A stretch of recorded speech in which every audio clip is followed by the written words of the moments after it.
welcome back to another episode of What's the Chika? Hello. Hey guys. Today we have the lovely Cabrini Roy with us. Hi. Woo! Thank you so much for coming. We're really excited to have you. Thank you guys for having me. Please, could you just start off by telling our listeners and viewers a bit about yourself? Yeah, of course. So I am Cabrini Roy. I am a fashion designer and I have my own clothing brand, which is named after me, Cabrini Roy. I also am a fashion instructor. So I also teach aspiring designers how to fashion design, create clothes as well. So yeah. Like everyone knows about the Philippines now. What does it mean to be Filipino British? British Filipinos, fresh Filipinos. Oh my god, yeah. The Forbes, I was aware that we have to have those two different identities. 3, 2, 1, action. I just want to have like open chats that are just like naked. My name is Jem. I'm Amir. I'm Nadine. Such a luxury name, isn't it? Cabrini Roy. Yeah, you actually have a designer name. Yeah. Oh, thank you. Is that your it real sounds like a name? designer. Yeah, actually. It's not a screen name, guys. You were born to do this. I always get asked that, and I'm like, they're like, oh, so where is it from? And I'm like, are you something? I'm like, it's Italian, but I'm like full Filipino, and they're all like, oh, okay. I'm like, yeah, there's some. Your parents set you up for Yeah, they were this. just. Isn't it? They So, knew. So you're full Filipino, you Yeah. said. And were you born in the Philippines? Yeah, I was born in the Philippines, and then I came here when I was 6. So yeah, Quite young. yeah. Where in the Philippines are you from, or your So parents? I kind of like between two places. So Batangas. Woo! and also- are you? Yes. No way. Really? Yeah, half. My mum's side is from Batangas. Yeah, well, me too. Half. My mum's side also. Where from? Yeah. Where in Batangas? In San Juan. Okay. Yeah, Oh my god, like- nice. Yeah. So yeah. Sorry, San carry on. Juan. Yeah. And also Laguna, so Santa Rosa. Oh, lovely. So yeah, so in between those places. So yeah, I kind of like grew up in Laguna and then went back to Batangas and like studied there and then came back here. So, Oh, fine. yeah. How long were you in the Philippines for studying? Till I was like 6. I meant studying like preschool. Oh, like as in nursery, preschool. preschool. Yeah. Yeah, I was studying. I made it sound like And then you're like, Study. I was like studying how to write there. So then you moved here with your parents. What do they do? They're both nurses. So yeah, both nurses. So it's actually like really interesting because like coming from like both my parents being nurses to doing something like creative. So it's actually like such a contrast. Both me and my sister actually both work in fashion. So it's just like, I bet you they did not have that in the works. They were just like, yeah. Did like, you have any like difficulty from your parents when they knew that was what you wanted no, to go well, to? I've been wanting to do it since I was 9. So Oh, I think they okay. were just like, this girl's not doing anything other than that. Yeah. So they were just like, yeah, go ahead. But I think it was more the pressure was on my sister. So it's like, because obviously I was doing something creative. So there's more pressure on her to do something academic a little bit. Okay. So she ended up studying like English, and then she knew deep down she wanted to do fashion. So it wasn't until she graduated that she was like, let me actually try it. And then we both work in fashion now, so it's crazy. Yeah, so Well, you must be doing amazingly, so they should be proud of you. Yeah. I'm sure they are. very blessed that they're both very supportive. So Yeah. I feel like a lot of Filipino parents can be a bit more like pushing you to do something academic, but I never Definitely. really got that from both our parents. It's actually Good. quite nice. Yeah, that is nice. Yeah. Yeah. So like, how did you? So you said you wanted to do fashion since you were 9. Yeah. How did it sort of develop? So I had been designing since I was 9. I kind of like got inspired by my mum. She's literally like such a fashionista. Like honestly, like anything she puts on, it's just like, yeah, she rocks that outfit. Like so yeah, I was so inspired by her growing up. So I started designing clothes because she always used to say like she used to feel so empowered when she like wears such like nice outfits. So then I was like, I want to design clothes that makes women feel empowered too. So I guess it started from there. I got my first sewing machine when I was 13. Wow. But my parents messed up a little bit because they didn't give me fabrics. So I actually created a skirt from our curtain. Did you? Oh my god! I was like, That's well, we can use a sewing hilarious. machine, but where's the fabric? Yeah, where's So I used like our curtain. I was like, made a skirt at 13, and then after that, like I kind of took like every educational route to get to do like fashion. I took like a BTEC in fashion and clothing at uni, and then went on to do a foundation in fashion and textiles, and then studied at London College of Fashion and did women's wear. So kind of literally like every educational route to like get to fashion design. So yeah, kind of just like snowboard from there. So yeah. What college did you go to? I went so I'm from Portsmouth. Right. So I went to, the Glamour. I'm sure a lot of Filipinos know like the outlets. So What's it called? Glamour Keys. Oh. So yeah. So I went to Highbury College in Portsmouth. And then after that I did a foundation in Epsom. So just outskirts like near Kingston. So yeah. And then you went to London. London College of Fashion, which is under like UAL umbrella. Yes. So, yeah. Oh, nice. That's what a lot of like big fashion designers go to, isn't it? I guess so. Like you. Did you encounter any like big fashion designers while at college? Or? I would say, well, I did internships. Oh, so okay. like I worked at London Fashion Week. So I did that since I was since my foundation. So I worked at every single fashion week until I like freelance did it. So every season I was working, and I became exhibition manager. So like I managed designers.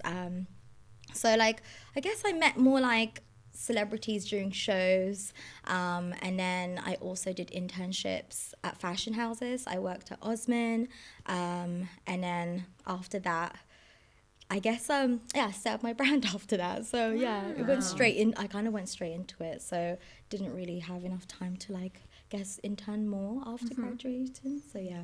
Oh my god, that's amazing. So how did you start, like when did you start thinking about, I know you wanted to design for ages, but when did you start thinking about and creating your brand? So after my final year at uni, I was so burnt out. Like I actually didn't even know if I wanted to do fashion design. Like I still have nightmares to this day of my final year. Like I still go to sleep and I'm like, did I hand that in? I'm like, did I get that right? Did I sew that right? So I was so burnt out, and like I took a year out because I didn't even know if I wanted to even start up my own brand. I didn't even know if I wanted to go do fashion. So I moved back home. I worked in like retail, and I was just trying to see like what I wanted to do next.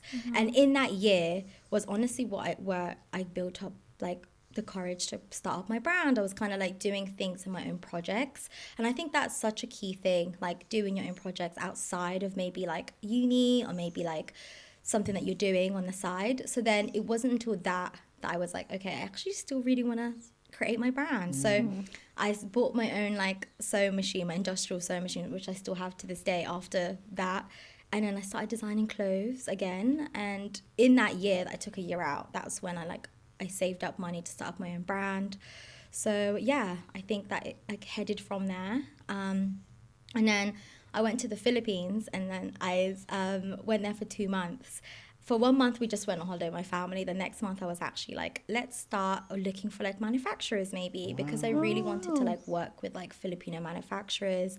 I really wanted to support Filipino creatives or seamstresses.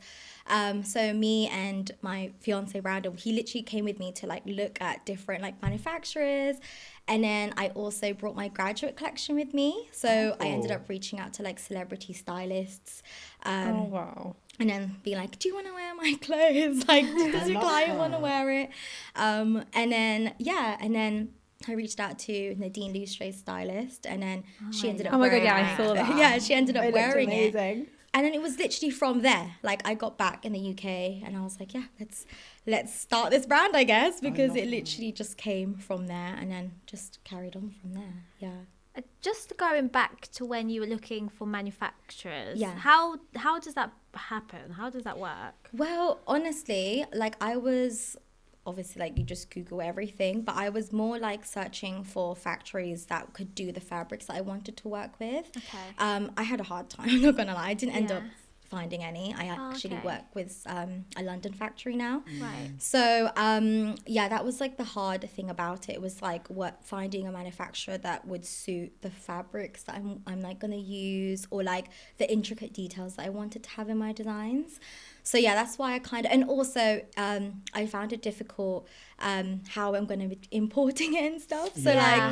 like I was just very like, oh, I feel like I'm just gonna head back home. And Would then it be more see. costly then? It depends, because obviously like if you get stuff made overseas, it's a little bit more like, it would be cheaper. The only thing is like import and everything. Shipping and stuff. Shipping.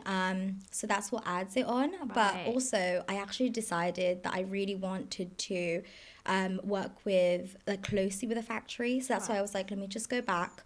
I wanted to be able to work closely with like a manufacturer. I wanted to see how they made the clothes, wanted to have a close relationship with them, and I really wanted it to be like kind of made in the UK, because it was like designed in the UK. Right. So yeah, that's why I kind of decided to like backtrack on that.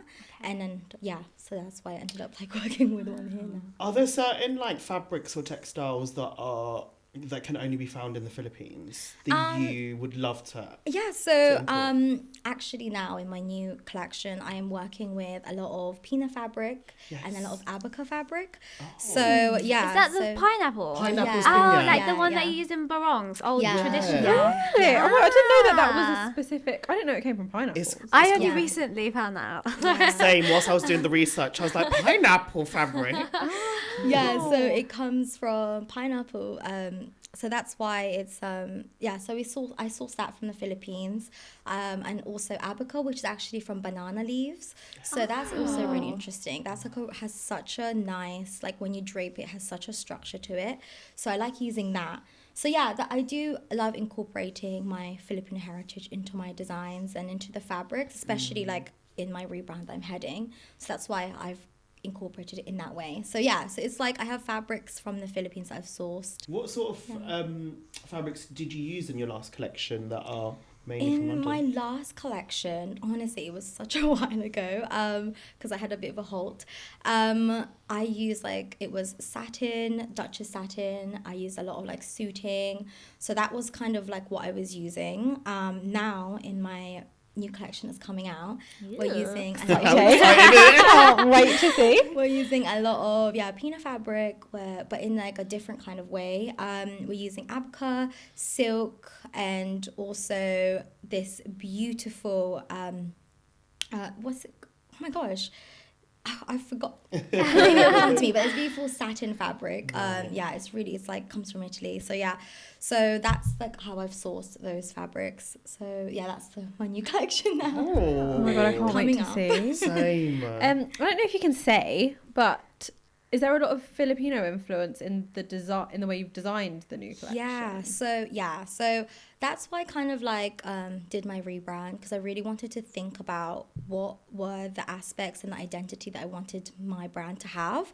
So there's a lot of Filipino influences in the way of like structures, silhouettes, like the sleeves, but we're doing it, reinventing it in a more contemporary style. So so that's what I have used a lot of influences as well, because I wanted it. I do get a lot of influence from my Filipino heritage, mixing it with like growing up in the UK. So I'm mixing those two of like Filipino like heritage and also like the culture I guess that I grew up in. So I'm mixing that in, and that's what like my rebrand. So it's has, like a kind Filipino of- British identity. yeah, pretty yeah, much. basically Yeah. like more like I love explaining to someone like with my brand that identity is literally like a visual representation of my life. So it's more like who I am as a person, but it's like in clothes and in like styles. Visually, so, yeah. What would you say is for you is a Filipino sort of design? I guess like the key, like what everyone says, is it will be like the sleeve, the Yeah, Filipiniana the Filipiniana sleeve. sleeves, Yeah. yeah. So I have reinvented that in my new collection in a way of like not too much, I guess. Right. Yeah. Making it in a subtle way. So kind of adding that contemporary and like modern twist to it.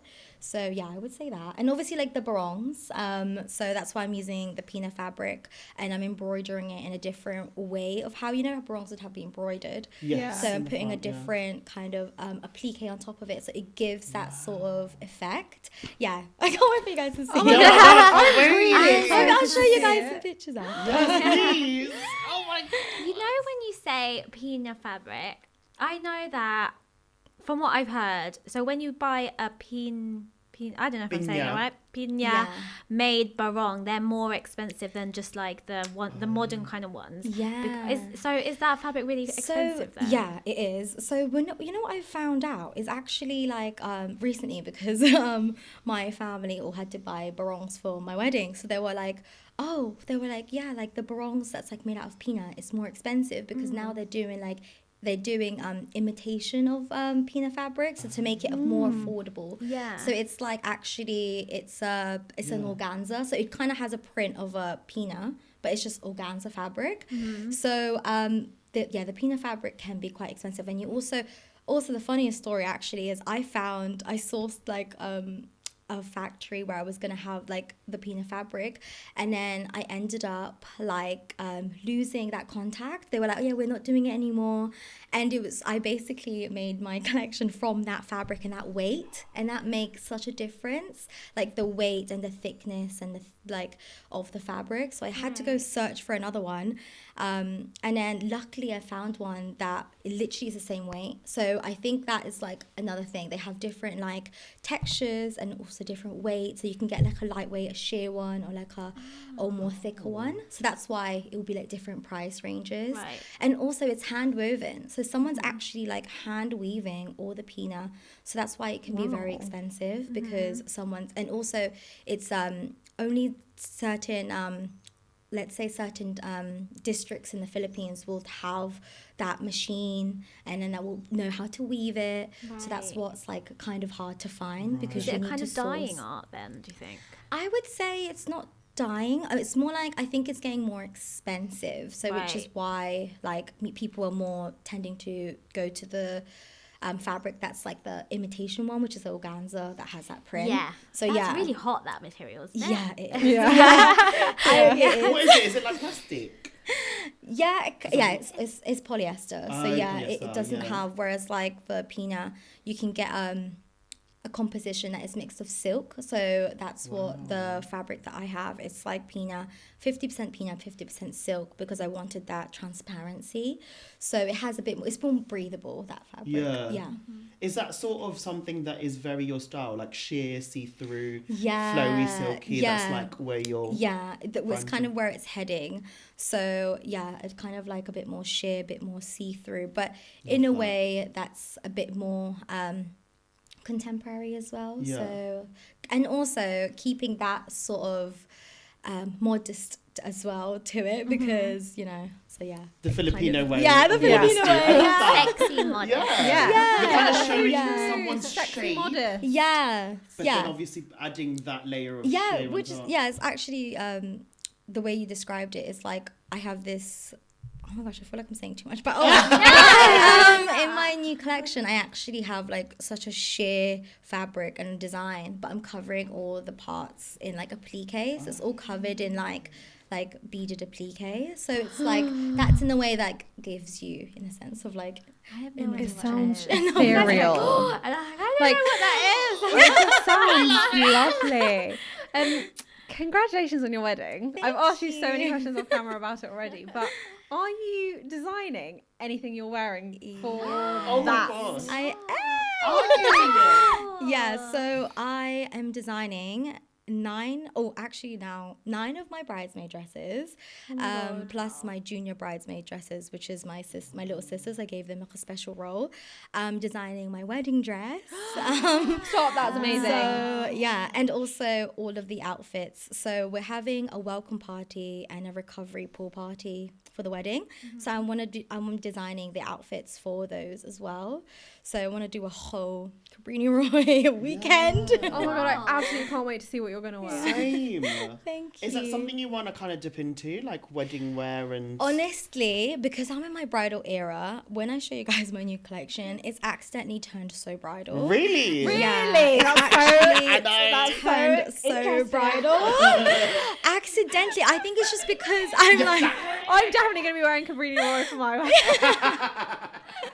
yeah, I think it's because I'm in my bridal era, so I'm just designing all these things, and I'm like, okay, yeah, I feel like I'm like subconsciously designing in that sense, but also it's because I've always wanted to design like my wedding dress. So I think that's probably why, like, I'm mixing obviously my new collection with like my wedding planning. So accidentally it's turned into like bridal, but I've always wanted Cabrini Roy to be kind of like, we'll do a bridal collection, but it's all like very ready to wear and still very wearable pieces outside of bridal. So maybe we'll do like a bridal like collection kind of thing. So yeah. Oh my God, that's And is it all women's wear? Or Yeah. Well, would right now, you yeah, right. dip into. I would love to dip into like menswear as well. I get asked that a lot. So I think probably in the future I would, or do something quite unisex. But right now love it's that. quite very feminine vibes into my new collection. Very feminine, yeah. But where we're at now, I think people are just trying to cross over. Like people aren't Yeah. afraid to wear anything. Like men aren't afraid to wear feminine stuff. Yeah. I feel like I can wear a Filipiniana that you'd have a piece on top of something Yeah. that like Yeah. I can wear. Do you know what I mean? Definitely. Yeah. Yeah. Yeah. Yeah, you look great in that as well. What in like a sheer I figure? think you would. Wow. Let's do it. Fashion.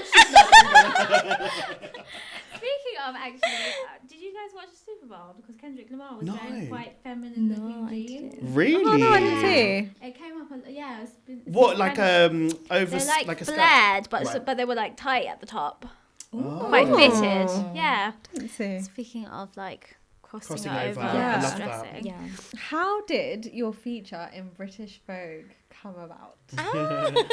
Yeah, so my mentor Anna, so she is such an incredible woman. So basically before I started like rebranding, Anna's been mentoring my brand. So she became such a good friend of mine. And then honestly, that was crazy because she asked me 2 weeks before her wedding, and she was like, oh, like British Vogue's featuring my like wedding. It's like going to be a small civil wedding. She was like, I actually wasn't even going to plan anything big, but she was like, do you want to create something for it that like, because she's been seeing my Rebrand collection, which is very bridal. She was like, you know, I can see it crossing over, like you creating a piece and it being featured on like Vogue and stuff. She's like, I want to be able to like put you on that and help you in that. So I ended up designing something for her in 2 weeks. Wow. It was crazy. Wow. So literally was up all night trying to finish it off. And then, yeah, she ended up wearing it for her civil wedding. It got featured on Vogue. And it was, yeah, it was really like, it was so surreal to see because I haven't even started my rebrand yet, to have it on there already. Yeah. So yeah, and then actually now it's become part of like, I think it's like part of I think I've made it like look 8 part of my collection. So I've put it into my collection now and we're gonna have it part of the campaign.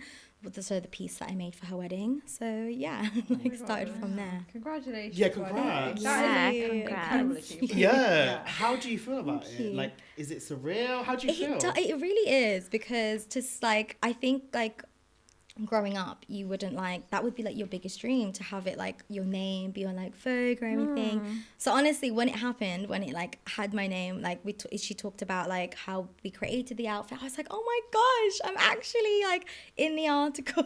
So, wow. Yeah, it's very crazy. Yeah. Is that like a milestone in your career kind of thing? Definitely. Yeah, it was definitely such a milestone. What did your parents think? Oh yeah, they were so excited. They were literally both like, oh yeah, my mum was so, she was like, go anak. She was so supportive. My dad has shared the article. I would not even, probably 50 times. He shares it like 5 times a day. Yeah, bless him. That's the way of showing how proud they are. Yeah. Facebook. It's like literally 5 times a day. He's like sharing the article, and I'm like, okay. They'll just cut the actual article and frame it. Yeah. I-cover photo. Literally. When you say, sorry, just to clarify, when you say what you design, is that including you're making it as well? No, so actually, because we was given only 2 weeks, we didn't have enough time to do fittings, like to do like 2 times of fittings. Normally when I pattern cut something or I create something, my designs will go through at least 4 different types of fittings. Okay. So I was like, I do not have enough time to do this, because also the top that I created for her was all covered in applique. So that took 2 days to just sew on all the applique. Wow. So I was like, okay, this is not going to work. Yeah. Oh, so applique is like basically like, oh my gosh, what's the applique? I might have to just show you a picture. It's basically like let's say something that's like a design or like an embroidery that's like sewn on top of something. Oh, okay, got you. Yeah, does that make sense? Okay. Yeah. So I had to sew all of these applique onto the bodice. It took 2 days. I was like, I do not have enough time to do all the patterns. So the manufacturer and seamstress that I worked with, they were like the one who created the patterns, and we did the toiling with them, and they created the final piece. We literally just got it just in time, like literally just done in time. Wow. So yeah, because it was a whole wedding outfit in 2 weeks. So yeah. Yeah. It's so crazy, yeah, it was like, really you don't good. even realize how much goes into it. Yeah. Like the background, how long it takes, and how much effort and thought goes into it. Yeah. Well, if it wasn't like that short of a notice, like 2 weeks, how long would the process be, and what is the process? If you had to work with like someone. I would say probably like, I would say maybe like a month and a bit. Wow. Yeah. Or maybe even 2 months, because you have to make sure that you do fittings correctly.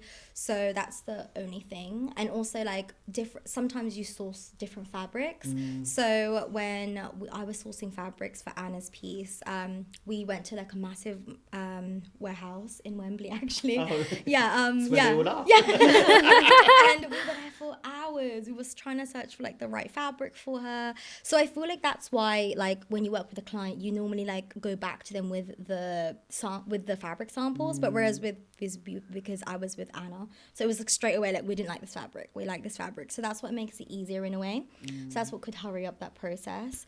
So yeah, I think it's all those sourcing, and also you've got to source the right zip that has to match it, and also has to be the right quality, because the skirt that she had was quite big, so it had to be really strong.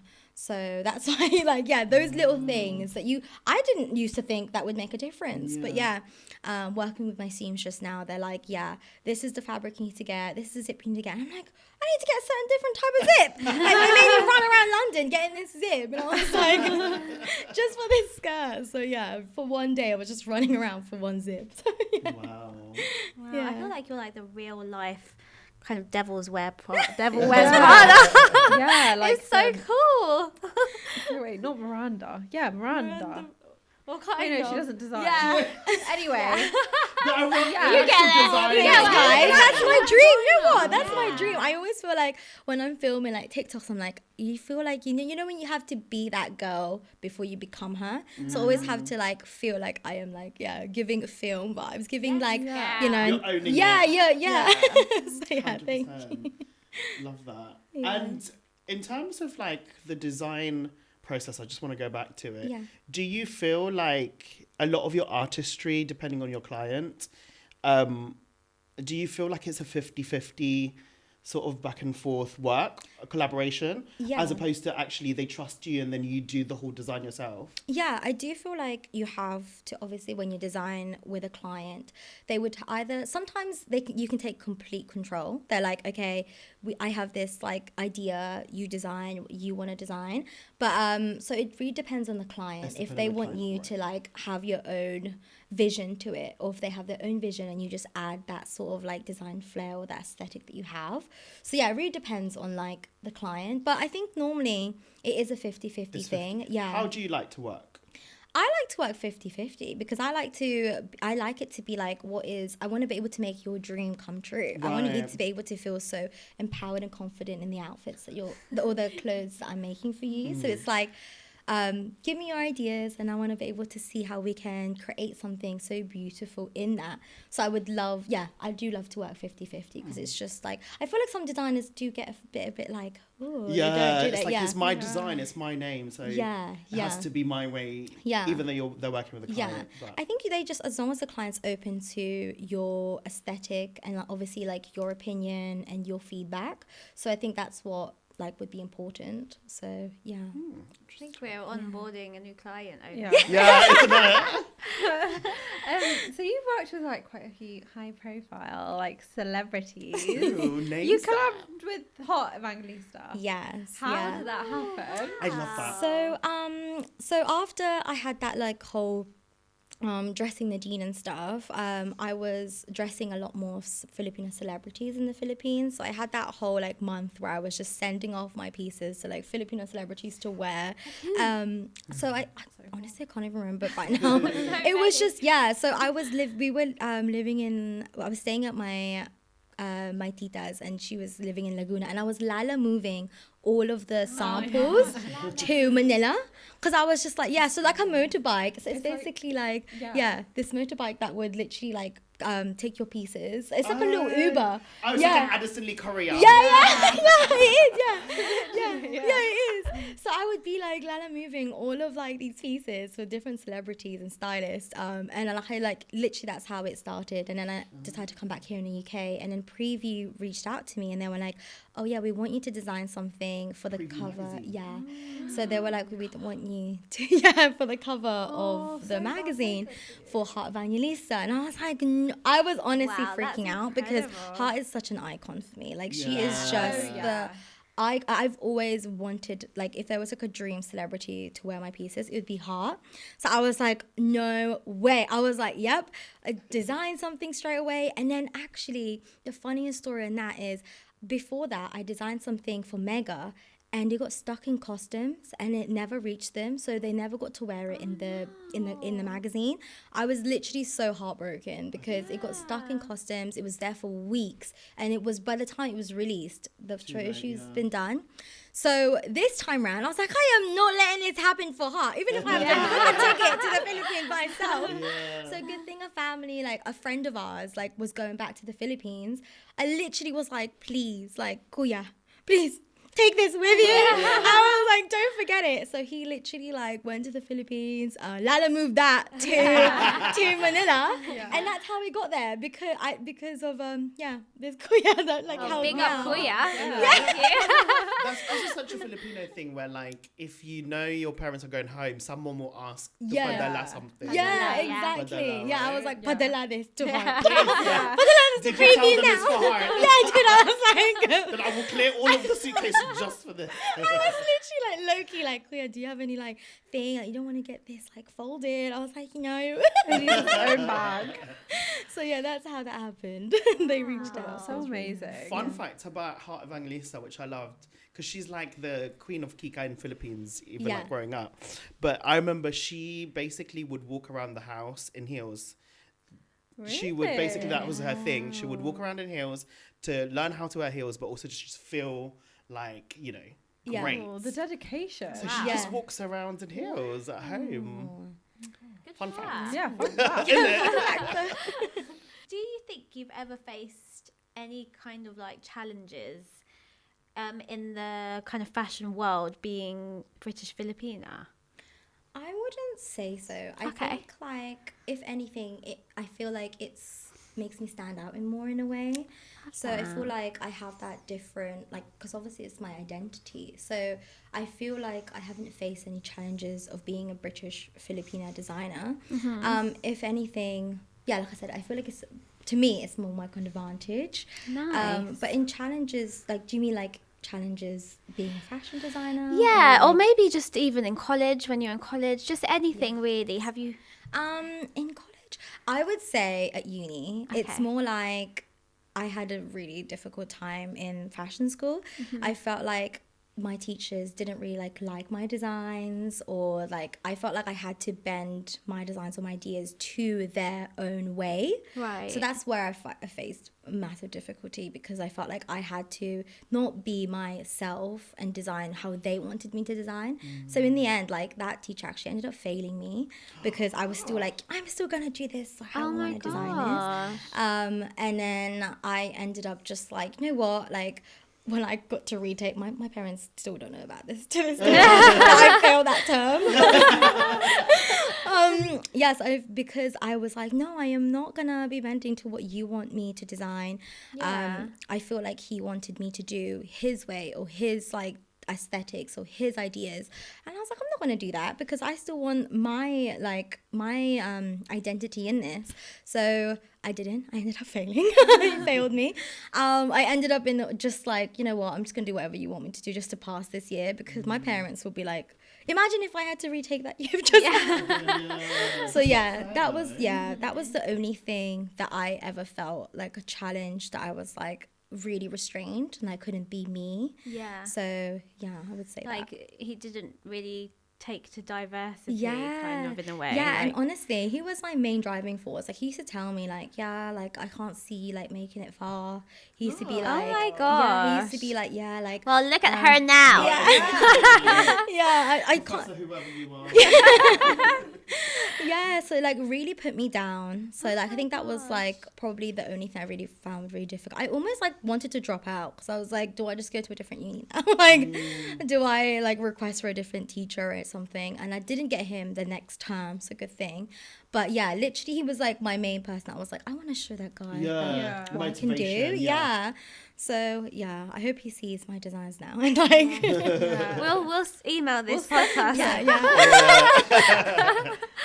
Do you think this is a great time for us Filipinos, and even of minorities, to show their identities in the fashion world? Yeah. Because I think back in the day, it's much harder. Do you think now is a great time to do that? Yeah, I definitely think so. I feel like as I think like Filipino creatives more embrace like, you know, the Filipino side, and they incorporate that in their work. So I think now is such a great time, because also it shows you as a person. Like I feel like through your designs, it's so important to show who you are, the aspects of what makes you you. So I definitely think like now it's like such a great time. I feel like back then it was more like we're more conformed to be like, I'm this person, or like, you know.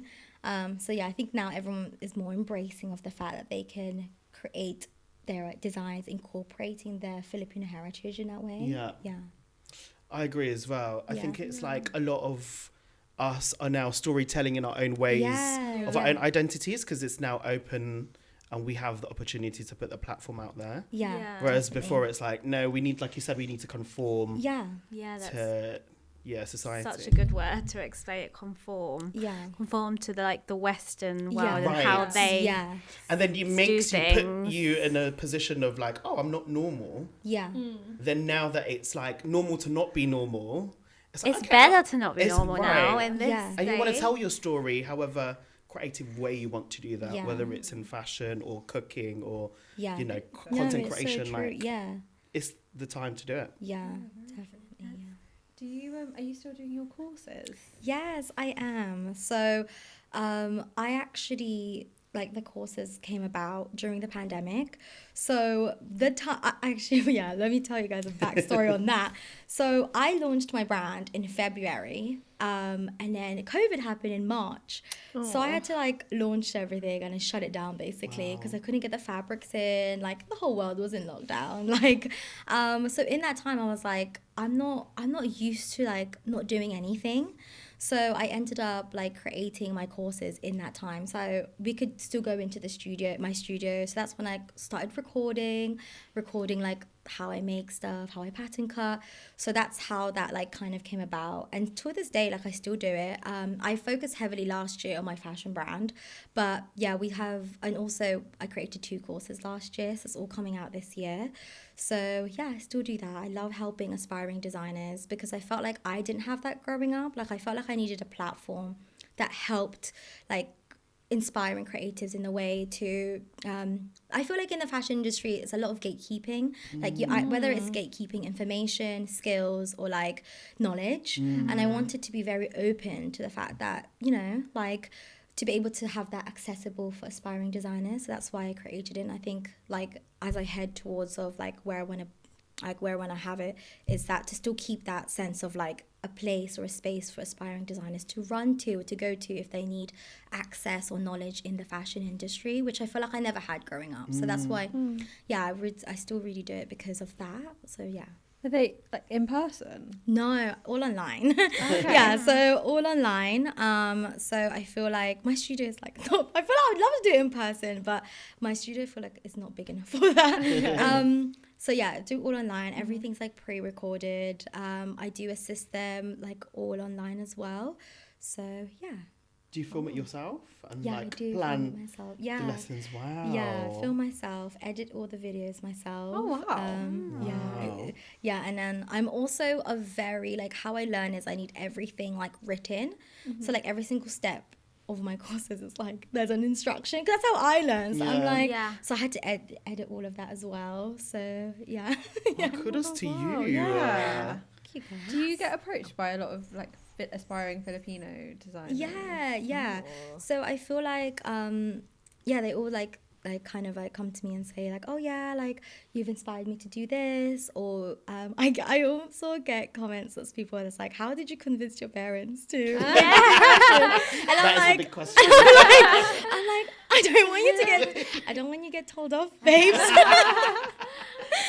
So I'm like, yeah, that's mostly the messages I get. It's like, how did you so convince funny. them to allow you to do fashion? So yeah, they do like ask for advice. So I love like helping them out, telling them to like literally intern. I think it's so key and so important. And also like really like honing in your skills and knowledge. So yeah, like yeah. Is interning, do you get paid to intern? Some companies do, some Okay. companies don't. So it depends on like the company that you intern with. But I think it's so important as aspiring designers, or if anything, you're doing anything creative, especially in fashion.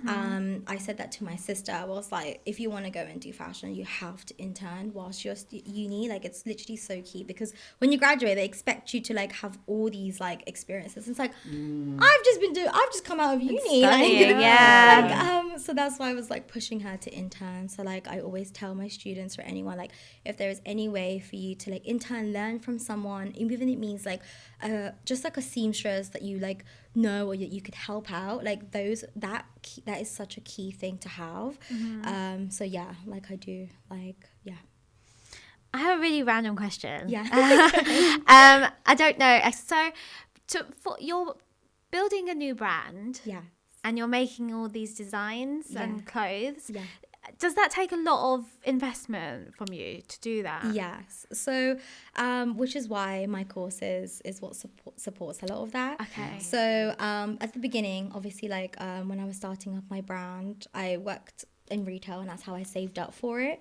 And now, like, I get most of like the investment for my brand through my courses.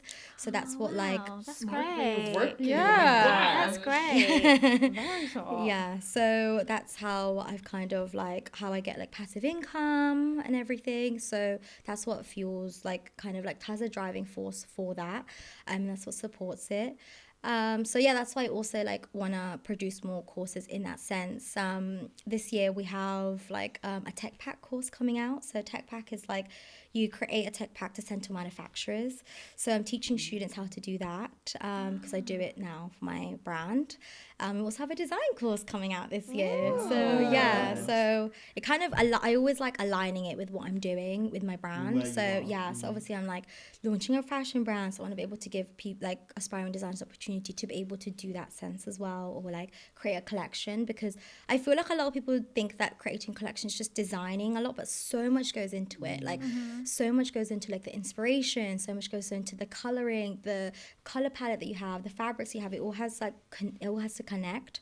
So I feel like that's what I feel like I didn't really learn as much at uni that I really like have honed in now. So that's why I've like created my like a course to support that and like be able to teach that to designers. That's amazing. You're finding bits that you didn't Yeah. learn and sharing it with Honestly, others. Yeah, the course that I have now, my pattern cutting course, I literally created it because I was so frustrated that I didn't learn enough at uni. Right. So it wasn't until I started interning or like I learned all of these skills when I started like creating my own brand. I was like, this is actually easy. Like, why do they overcomplicate it at uni? Yeah. So yeah. I was going to say, like, I think with a lot of creative courses, like, I did film and TV, and everything that I learned, I didn't really apply. So I feel like I wasted 3 years and money at uni. Same. I've learnt everything in the industry. Yeah. Because everything that you learn, like, changes so much. So by Yeah. the time you get into the industry, the equipment's already kind of gone and passed. Yeah. Yeah. And, like, they don't really teach you, like, CV or portfolios and the important things. So I think creatively, Especially when I graduated fashion, like women's wear, and then they were just like, yeah, bye. And it's like, how am I meant to start a brand? Yeah. What do I Like, do now? It's like, After you giving never, you 10 grand, what do I do now? yeah, it's like you never taught me how to create a brand. Like I had to figure all of that stuff out myself, and that's why it's just like if I had something with someone that just was like here, Yeah. I would have been like so advanced by now. So that's why like I wanna give that, have that platform to people to, like you said, like have that bridge, because I felt like we never had it. Like Good for you for doing that that's and not amazing. gatekeeping. Like, I feel the like because I feel like people, they like to do that. They're just like, even the connections they have, they'll gatekeep, or like what they learn and I'm just like, wait, like there's room for everyone. There is room for so much creatives in the industry. Like you don't need to be like gatekeeping anything. So just going back to your question about investing and putting money. Yeah. If you haven't got a brand and you want to start a brand, when you invest on creating a brand itself, is that to create a portfolio, or do you create the clothes and then you go out and speak to people in the industry and ask them to collaborate, kind of thing? So what I would say is, when you are creating a brand or you have like built some like investment to go in, I would say is create a collection, create even just like 3 key pieces, create like make sure you have a lookbook, and then send it out to like stylists, because that's who you want to get your attention. As long as you've put it on like some celebrities, that's how you get attraction, rather than working with influencers, for example. So you want to be able to put it on that platform, and a lot of celebrity stylists do like working with small independent like brands or like designers, because they like seeing like the new things coming out, and also like I feel like aspiring to have so much creativity, so it's just like they do want to look into that. So that's why I would say is, when you have a bit of investment, is create like 3 key designs, make a lookbook, send it out to stylists, and then do pre-orders. So I would say is once you've like taken those pictures, put it up on your website, do pre-orders. So someone would like order, and then you either create it yourself. I used to do that. I used to like make everything myself, and then like ship out. Or also what you can do is work with like a small factory, and you would do a pre-order. So when you get an order in, that's when they start making it. There's a thing called cut, make and trim. So you'll give a manufacturer or a factory like the fabrics, the materials, the trimmings, and when you get an order in, they'll create it for you. So that's how you could do it as well. Wow. So that's like, there's loads of different ways, but I think for like you're starting up and like you have a small small investment, I think that's what I would advise to start. You don't need a big collection. I don't know anything about learning it. so much. Will you just sort of release collections, and then will your old collections not be available anymore once you've released a new one? No, so I actually really want to go into this new collection as a non-seasonal brand. So I really want to be able to create pieces that will last a long time, and styles that will that you'll have in your wardrobes. That's also why I've been designing key pieces, but also some press pieces. Also, that's also another thing is, depending on what designer you want to be, you want to have designs that are out there. So that's your press pieces. That's all the pieces that you will send out to press. That's what pieces that stylists will get out, and that will put in the magazines. So you want to have a good balance of like ready to wear or wearable pieces, as well as like press pieces that would like, that would get attraction in. Sometimes you can have your press pieces to sell, but obviously those are ones that would take a while to make, so it would be very expensive to actually recreate. So so that would you would do. Okay, so would you advise for like other designers to go down sort of the celebrity route rather than the influencer route? Because I feel like a lot of people think it's smarter to do the influencer thing. Yeah, personally for me, I feel like the influencer thing, it depends on like obviously what influencer you're putting it on. If it's your like dream influencer, but I've personally advised them to do like the celebrity route, just because working with like celebrity stylists, you don't know the opportunities. It can be worn like on a concert, on stage, on a magazines, on TV, on movies. So you have more connections in that sense. So that's why I have pieces that like sample pieces, and I have when celebrities like pull them out, I have pieces that I will send to them. And that's what I would like invest in. So I would always make sure that I have like a sample in the studio that I can give out to like celebrities. In that sense, that's the only thing, it's not, you're not certain if they're going to wear it. So that is like another thing. But you can do something, it's like loans. So you're not actually giving it to them. It's like they're just pulling it out. So that's what they like to call it. So it's called a pull out. So they'll just pull it out, they'll style it, see if it works. And if it doesn't, you get it back. Right. So that's what I would suggest, to do. Wow. I guess with like luxury brand like yours, for example, it is definitely important to go for the celebrity route. Yeah. Especially if they do like red carpets. Yes. Yeah, wow. Definitely. Yeah. I can imagine your design in like a red carpet on Zendaya. Oh my gosh. Do you know what I mean? She is my dream. Yeah, you definitely give I would vibes. You're definitely giving that. I can imagine. We are manifesting that. We're saying it now. It's going to happen. We're doing it.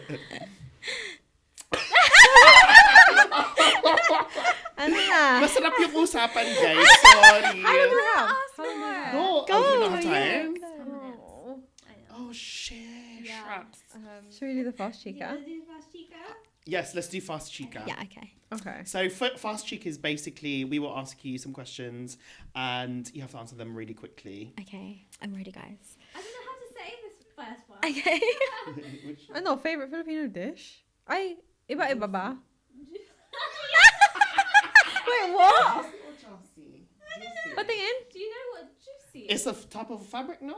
Filipino fabric. So you have piña or juicy. Yeah. I just ChatGPT just knew what I was like, Filipino fashion questions. Juicy. Okay, so do you want to start, Gorge? Okay. We'll go this way. Favourite Filipino dish? Sinigang hipon. Oh, yeah. Hipon. Oh Sip my the ulo. gosh. Yeah. Oh, yeah. Favorite. Peanut fabric or juicy? Peanut fabric.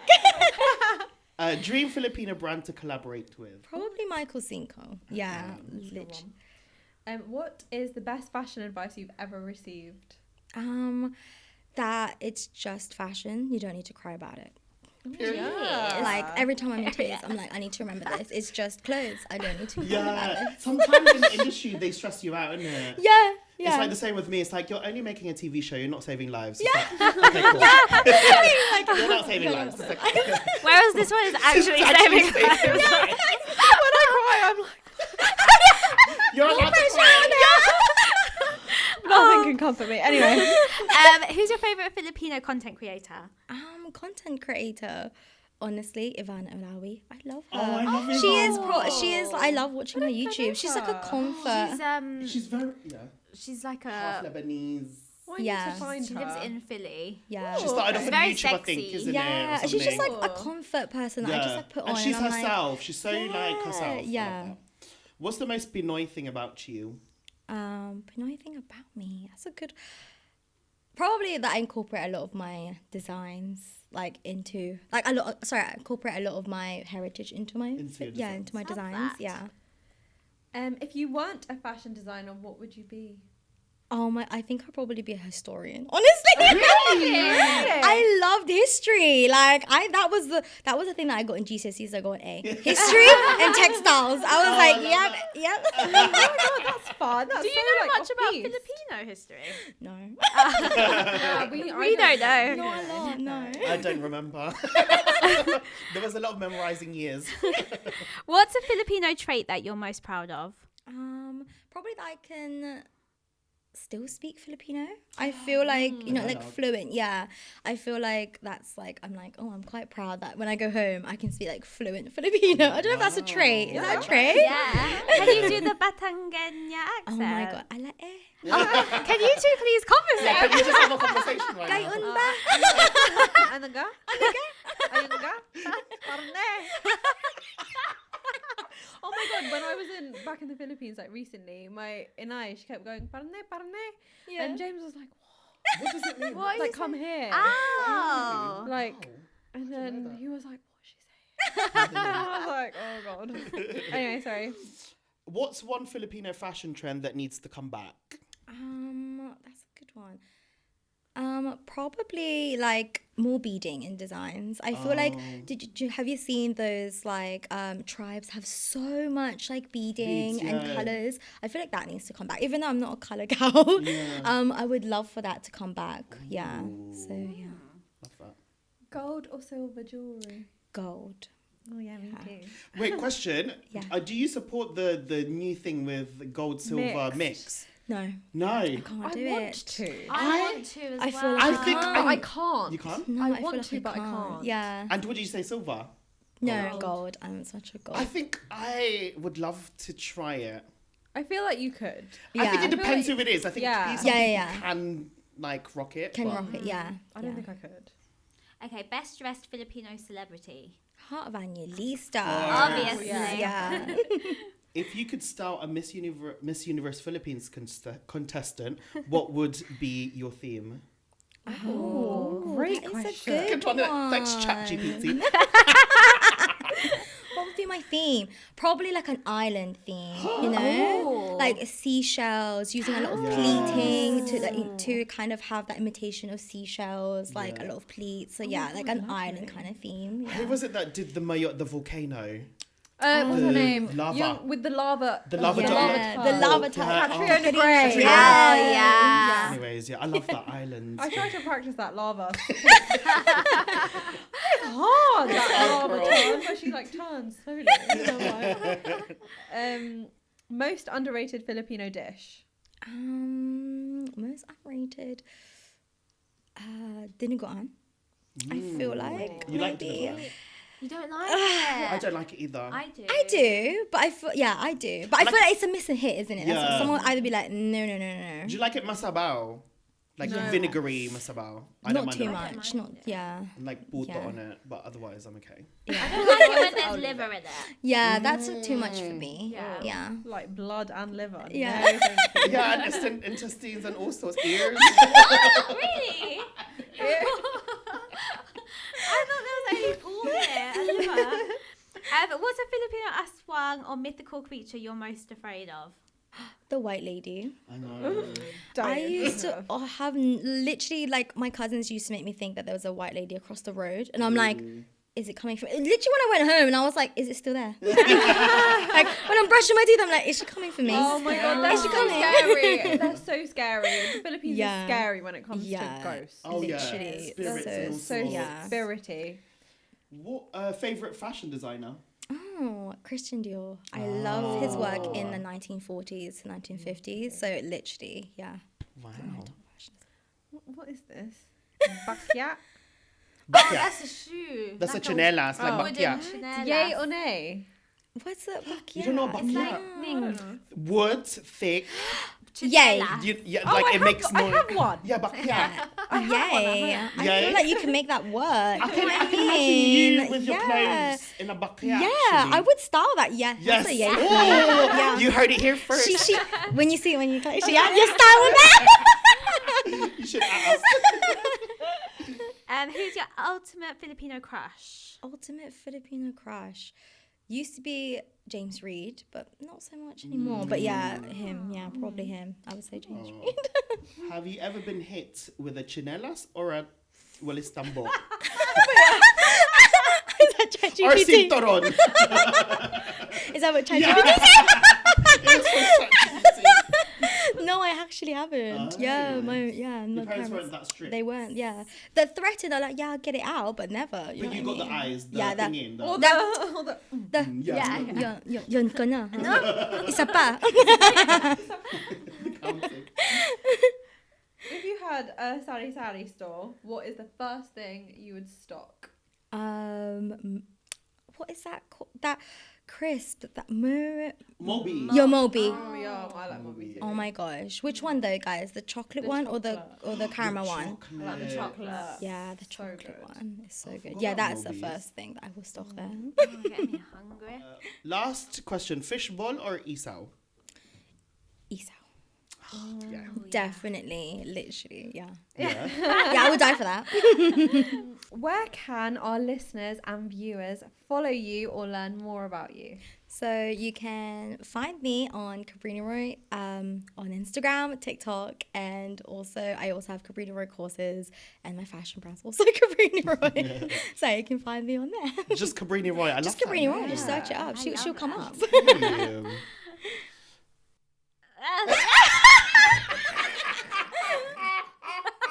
Looking tired. Okay, so I think this is the last question. Yeah. I think if you could leave our listeners any advice on trying to get into fashion or anything creative, what would it be? Honestly, like I said earlier, intern. Like the more experience you have, the more likely you're either gonna meet and connect with more people, and just go for it. Like anyone that wants to like start up like a brand or a business or anything creative, I always say like just if you have that idea, go for it, because you don't want to regret it like 10 years down the line.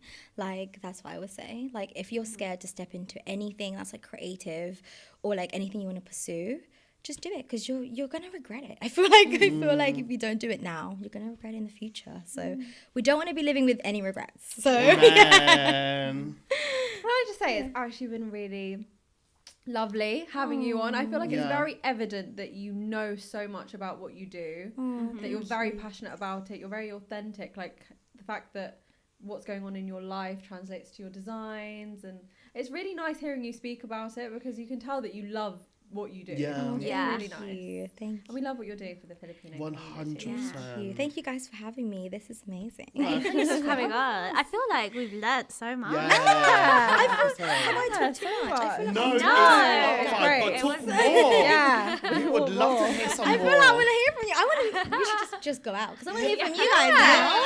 I'd We'll love have a that. Actually, we'll go to your studio maybe. Yeah. With shots. Yeah, we'll come to 10 the minutes studio. down the road. Do shots on your actual table. Yeah. We'll bring all the equipment. Yeah. Then you interview us.